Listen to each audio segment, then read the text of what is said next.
Salut à tous, c'est l'élevage de Max King et aujourd'hui on se retrouve pour une toute nouvelle vidéo en ce dimanche matin. On va se retrouver pour un nouvel arrivage, plutôt rare. Ça va pas être un arrivage qu'on va avoir assez souvent. Donc je vais vous présenter ici des races qui sont pas très connues. L'origine de ces races, on va voir tout ça dans ces vidéos, mais l'objectif un petit peu de cette vidéo, ce sera de vous montrer un petit peu plus des races qu'on voit pas souvent et qui ont le mérite, je pense, d'être vues au grand public. Donc, j'espère que la vidéo va vous plaire. N'hésitez pas à mettre des gros pouces bleus vers le haut, à commenter, à vous abonner, à activer la cloche, ça fait toujours plaisir. Et moi, je vous laisse avec la vidéo et je vous dis bon visionnage.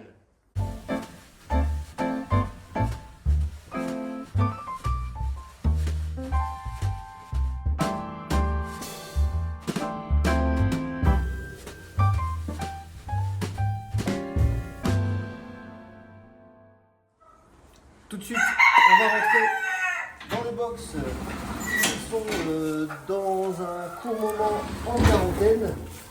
Donc voilà un petit peu les races. Certaines sont connues, d'autres beaucoup moins et d'autres vraiment pas du tout. Donc je vais vous les présenter les unes après les autres. On va voir un petit peu les variétés qui existent, les variétés qu'on a actuellement, le nombre de coqs, le nombre de poules que nous avons, d'où viennent ces races, etc. On va commencer par la plus connue, c'est de la Yokohama. C'est une race de combattants qui est très connue, qui est magnifique, en variété pile sel rouge. Donc voilà, c'est assez beau. Je ne suis pas fan des combattants, mais on va dire que ceux-là sont vraiment l'exception qui confirme la règle. C'est hyper original, ils ont une couleur vraiment unique. Il n'y a pas d'autres races à ma connaissance qui ont la même variété. Donc comme vous pouvez le voir, les petites couleurs sympas sur le plastron. Que dire de plus sur cette race qui est juste magnifique. Elle est un petit peu plus fragile que les autres. Je vais tout de suite vous montrer la poule, comme ça vous verrez le mâle et la femelle. Et voilà donc ici la poule Yokohama grande race. Alors que dire de plus sur la Yokohama? C'est une race qui vient du Japon. C'est une très ancienne race qui a été le croisement entre le phénix et la chameau, le combattant chameau. Et ça a donné cette race qui est juste magnifique. Dites-moi en commentaire si vous aimez bien cette race. C'est une race qui est très prisée en ce moment. Elle existe du coup en naine et en grande race, comme ici en grande race. C'est une poule qui est très élégante, mais qui a une croissance un petit peu lente et qui a besoin de plus d'apports en vitamines, car elle est beaucoup plus sujet à avoir des maladies telles que les maladies respiratoires et puis les maladies des selles. Et c'est une poule qui est assez jolie, assez sympa à mettre dans un poulailler. Ça peut faire largement le taf, mais faire attention parce que ça reste des combattants, donc on ne peut pas la mettre avec n'importe quelle race de poule. Et voilà un petit peu pour le Yokohama. On va passer à la race suivante. Nous arrivons donc maintenant avec une race qui est peu connue, elle est un petit peu plus connue que la dernière que je vais vous montrer en fin de vidéo. Je vous laisse le suspense. Et celle-ci donc c'est de la Pavlovskaya. C'est une race qui a été connue il y a déjà une dizaine d'années en France. C'est une race qui est originaire de la Russie. C'est la race la plus ancienne de Russie. Il faut savoir qu'elle a été créée il y a plus de 3 siècles. Officiellement, l'homologation, elle a été créée en 1905, mais ça fait plus de 3 siècles qu'elle existe en Russie. C'est la plus ancienne qui existe.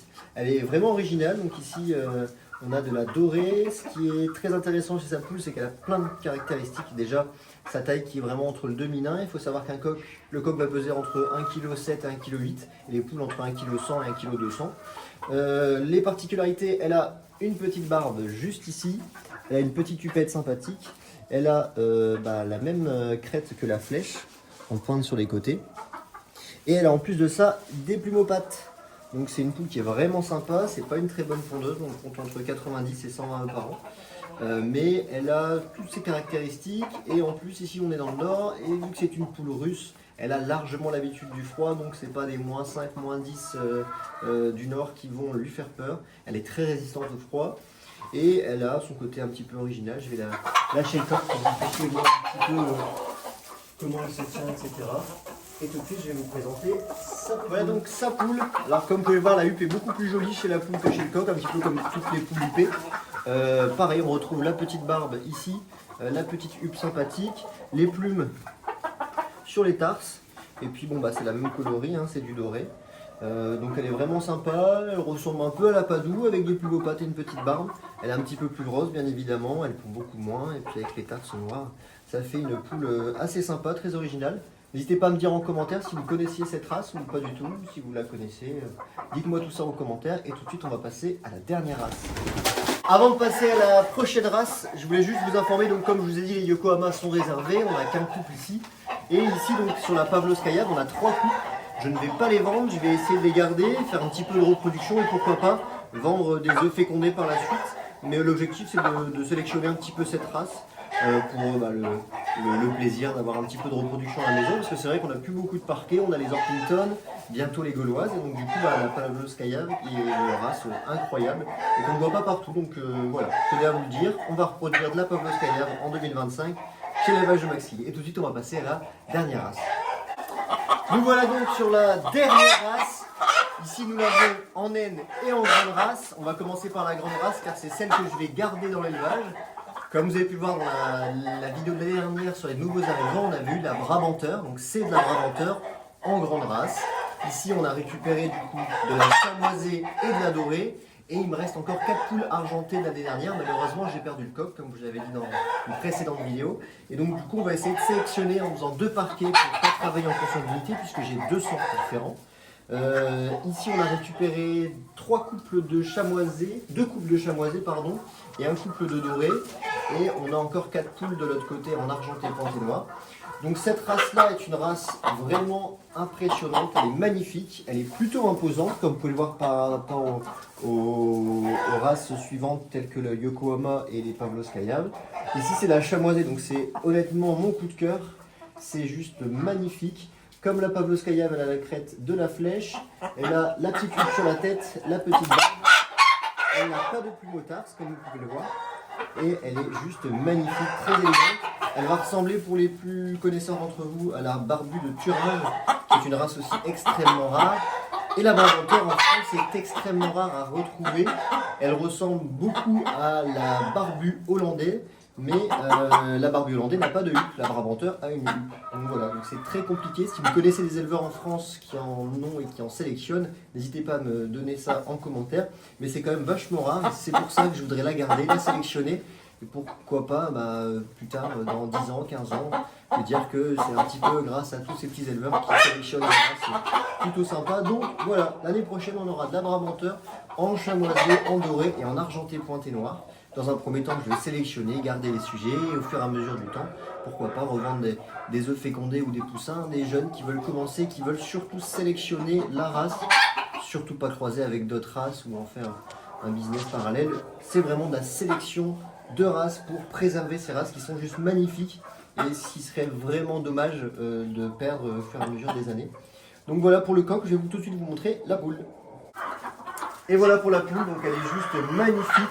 Forcément, elle va beaucoup ressembler à la Padoue chamoisée puisque c'est une variété qui n'est pas très connue dans toutes les autres races, donc c'est ce qu'on va assimiler le plus. Mais comme vous pouvez le voir, la tête n'a rien à voir, le corps n'a rien à voir non plus, elle est beaucoup plus grande. Elle va avoir pareil la petite moustache, la petite crête et la huppe sur la tête. Et c'est ce qui fait tout son charme. En plus, c'est une très bonne pondeuse qui pond des gros œufs blancs. Donc je suis assez content d'avoir cette race dans l'élevage, je suis assez fier. Donc n'hésitez pas, si jamais vous connaissez ou si vous êtes intéressé pour sélectionner ces races-là pour l'année prochaine, je serai ravi de pouvoir la communiquer et la mettre un petit peu partout en France, surtout pour la sélectionner correctement. Donc voilà pour la chamoisée, tout de suite on va passer à la dorée. Ici on se retrouve avec la poule dorée, donc, elle va ressembler forcément à la Pavlovskaya, mais ici on n'a pas les plumes au tarse, et puis du coup le corps est beaucoup plus grand, comme je vous disais la Pavlovskaya n'est pas très grande. Pareil, elle va être assimilée à la Padoue dorée, puisque c'est ce qu'on voit le plus souvent, mais non, c'est de la Brabanteur grande race dorée pointé noir, qui est juste magnifique. Donc je suis très content et tout de suite je vais vous montrer le coq. Donc voilà le coq, la même taille que le chamoisé que vous avez vu tout à l'heure. Une tête vachement impressionnante. Je trouve qu'ils ont un corps, une allure, c'est juste magnifique. C'est vraiment un coup de cœur sur ces races-là, elle est juste magnifique. En plus c'est une plutôt bonne pondeuse, comme je vous disais, qui pond des gros œufs blancs. Donc voilà, je suis assez content. Au niveau des sujets, donc, je vais pouvoir commencer à travailler cette race-là avec 3 couleurs différentes. On va avoir les dorés, donc les dorés c'est la couleur que j'ai le moins, donc j'ai un coq et une poule. En argenté pointé noir on a 4 poules et en chamoisé on a 2 poules et 2 coqs. Donc voilà, je pense qu'on va pouvoir faire 2 parquets différents pour bien sélectionner cette race-là. N'hésitez pas, si vous connaissez cette race-là, n'hésitez pas à me donner des conseils au niveau de la sélection. Mais voilà, je suis assez content et j'espère, je croise les doigts pour que dans 10 ans, on puisse connaître cette race par cœur et qu'elle soit un petit peu plus valorisée au sein de la France, tout simplement. Et tout de suite, on va passer à la dernière, donc la Brabanteur toujours, mais cette fois-ci en naine et en noir. On se retrouve du coup cette fois-ci toujours avec de la Brabanteur, mais cette fois-ci en naine et en noir uni. Donc comme vous pouvez le voir, elles sont vraiment sympas. Elles ont un peu une allure de chanteur du Kosovo avec sa petite tube sur la tête et le corps tout noir. C'est des poules qui sont assez vifs. Ça a vraiment le caractère d'une poule légère, hein, comme les Lakenfelder, Vorwerk, etc. C'est assez sympa. Alors j'ai pas le coup de cœur comme j'ai eu sur les grandes races, mais je trouve que c'est assez original. Le noir complet comme ça chez les poules, ça rend magnifique. Donc c'est super beau. Le même principe avec la petite huppe sur la tête. Les petites lancettes toutes rayonnantes, magnifiques. Donc c'est des super sujets, malheureusement je ne vais pas les garder, malheureusement on ne peut pas tout sélectionner. Donc ici elles sont à la vente et nous avons 3 trios en noir comme celle-ci. Et nous avons 2 couples en bleu. Donc tout de suite je vais vous montrer la poule qui va avec ce coq. Et voilà donc ici la poule Brabanteur naine noire. Donc elles sont toutes magnifiques. On dirait un petit peu une padou noire. Malheureusement ici on a une barbe, donc ce n'est pas une padou. Elle est juste magnifique. Donc c'est la race naine de la Brabanteur. Donc elle est plutôt proche de la taille de la padou, si vous voulez un exemple par exemple. Et donc voilà un petit peu pour cette petite poule. Et tout de suite on va passer à la même race, la même taille, donc Brabanteur naine, mais cette fois-ci en bleu. Et voilà, on se retrouve du coup avec le Brabanteur. Donc on a eu les noirs en Brabanteur nain et cette fois-ci on a du bleu. Comme vous pouvez voir, c'est des coqs qui chantent beaucoup. Mais ici on a du coup le beau bleu du Brabanteur nain avec la petite barbe et la petite coupe. Vous voyez, c'est une couleur juste magnifique. J'espère que vous m'entendez bien parce qu'il chante beaucoup. Et on va pas plus s'éterniser là-dessus. Je vais tout de suite vous passer à la poule. Et voilà du coup ici pour la bleue. Donc vous pouvez voir la petite moustache, la petite crête et puis la petite huppe. Donc voilà, en bleu c'est super sympa. Ne m'échappe pas, petite huppe. Donc voilà, après c'est en fonction des goûts et des couleurs, si vous préférez les noirs, si vous préférez les bleus. De toute façon c'est des races qui travaillent ensemble. Donc vous pouvez travailler tout bêtement le noir avec le bleu, vous allez sortir 50-50. Et tout de suite, on va se laisser avec la fin de la vidéo. Et voilà, c'est déjà la fin de la vidéo. J'espère de tout cœur qu'elle vous aura plu. Si c'est le cas, n'hésitez pas à me le dire en commentaire. Si vous êtes intéressé par les races que nous avons de disponibles ici, n'hésitez pas à me le dire en commentaire. Donc je le répète, ce qu'il y a de disponible, on va avoir les Brabanteurs naines en noir et les Brabanteurs naines en bleu. Ensuite, pour la Pavlovskaya, si vous êtes vraiment intéressé, je vendrai par la suite, à partir du mois de janvier, février, des œufs fécondés. Donc si vous êtes intéressé, pareil, dites-le moi en commentaire. Les Yokoa malheureusement sont réservés et partent chez Nathan. Et les Brabanteurs grande race, je voudrais d'abord sélectionner, puis ensuite pouvoir divulguer ces races-là. Et bien évidemment sélectionner à qui les sujets partiront pour pouvoir avoir vraiment de la sélection et conserver cette race qui est magnifique. Sans plus attendre, je vais vous laisser. Je vous dis à dimanche prochain, 10 h sur la chaîne YouTube. N'hésitez pas à mettre des gros pouces bleus vers le haut, à commenter, à vous abonner, à activer la cloche, ça fait toujours plaisir. Et moi je vous dis à très bientôt pour une toute nouvelle vidéo. Allez, salut, c'était l'élevage de Max King.